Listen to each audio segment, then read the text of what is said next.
Thank you, Madam. Madam, a direct connection can be drawn between the policies of the government and the continuing educational backwardness of Muslims.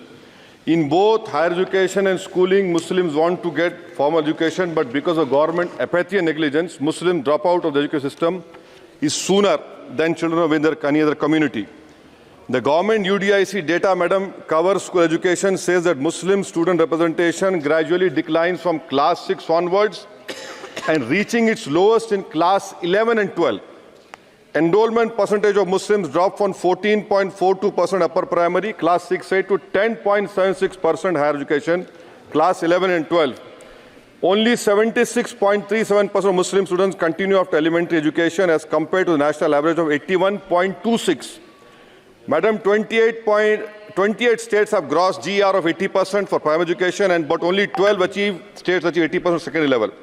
This shows a clear systemic bias against Muslims.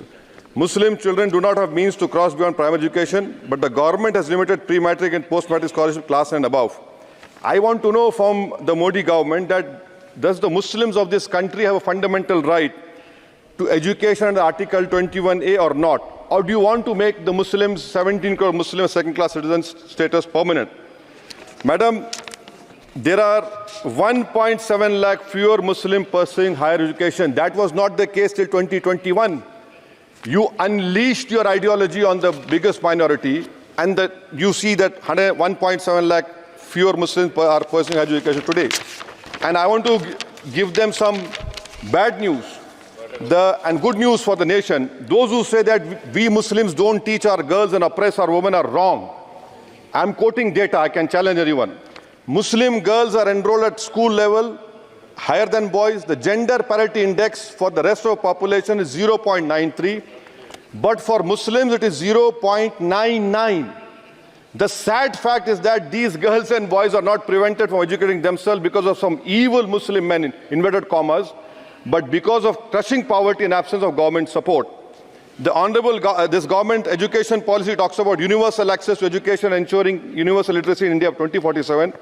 But how can you achieve, sir, if 14% of population is dropping out of education at primary level? How can you achieve when about 25% rural youths in the age group of 14 to 18 cannot read a class 2 level text fluently in regional language, and while more than half struggle with division 3-digit by 1-digit problems, a skill usually is expected to achieve in class 3 and 4. Madam, over the years, there has been a shift in momentum towards private schools. Government data indicates a decrease in the share of government schools in the elementary category of 87% in 2006 to 62% in 2022. Maybe the Mughals are responsible for this. This means that the government has decided to leave the poorest Indians to for-profit schools and abandon the responsibility on the RT. Madam, for Kendra Vidyalaya, the government has allocated 9,030 crores, Navodaya Vidyalaya 15,800 crores. How is it that you have vacancy of 6,653 in teaching and non-teaching staff? Would you blame Babar for this? I'm sure you'll do that. In Navodaya Vidyalaya, 15,800 crores have been allocated, 4,675 vacancies are there. Sanctioned strength is 34,354. In Navodaya Vidyalaya and Kendra Vidyalaya, it is 56,703. You have passed a law 5 months ago about cheating, malpractices, but you are so great in implementing. It took you 5 months. Maybe you are waiting for the NEET paper to leak. That is what I can say.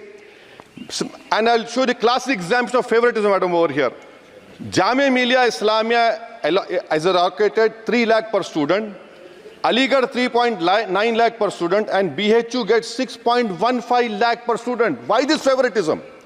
And may I request the Honorable Minister through you, Madam, that PM USP 1558 crores have been allocated. Please have some liberal mindedness, so that more Muslim students can get this. Your HIFA scheme, Madam, HIFA scheme, 39,720 crores have been sanctioned for 103 institutions. 22 are IITs, 12 are AIMs. These people can pay back money. How can Jamia Millia and AMU pay back money? I don't know who has told you this. And more important, madam, 29% of graduates and above in India are unemployed. And half of them do low-skilled jobs. This is for you to understand. And may I come to Jamia Millia, madam? Jamia Millia, you have no permanent vice chancellor. Why? Why is it that a registrar is not even qualified to hold that post? Why is it that a standing council is running the Jamia Millia? And please inquire that why 438 crores have been given HIFA, whether competent construction companies have been given or someone has been given on the basis of favoritism.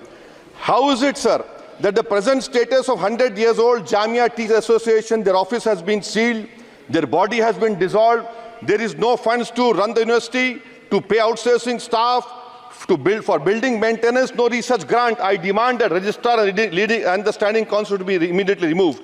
Now, coming to Aligarh Muslim University, there are 1,400 AMU daily wage workers are 1,400, temporary 1,559. Why don't you regularize them?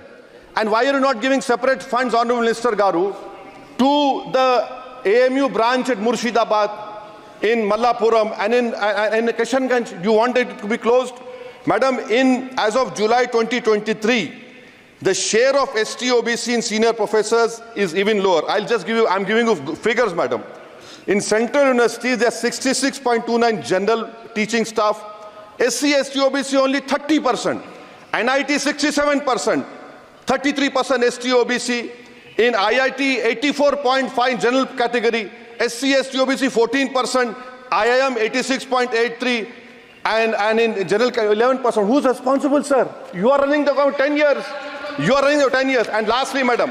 Manani, sir, this complete. Lastly, NCRT has been given 500 crores.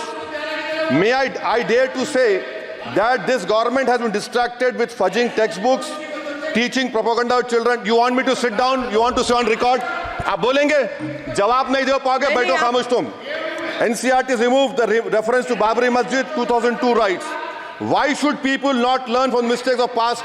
Should our children not learn of Gujarat program, massacre of minority Muslims? Those who ignore history mistakes are bound to repeat them. It has made up history and argued Indians don't have migrant DNA. Madam, 1 minute, khatam karo.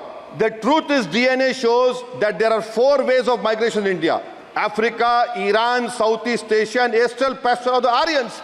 There is scientific consensus on this. May I request the Honourable Minister to you, why do you want to hide the killers of Mahatma Gandhi? Do you want to make Godse a freedom fighter? Let the children know who's a Deshbhakt and why are you trying to protect your organization, ideology organization? Madam, in end, I would appeal to the government to fix your priorities. You need to construct more government schools, improve quality of schooling. You need to make active efforts to reduce dropout rate of Muslims.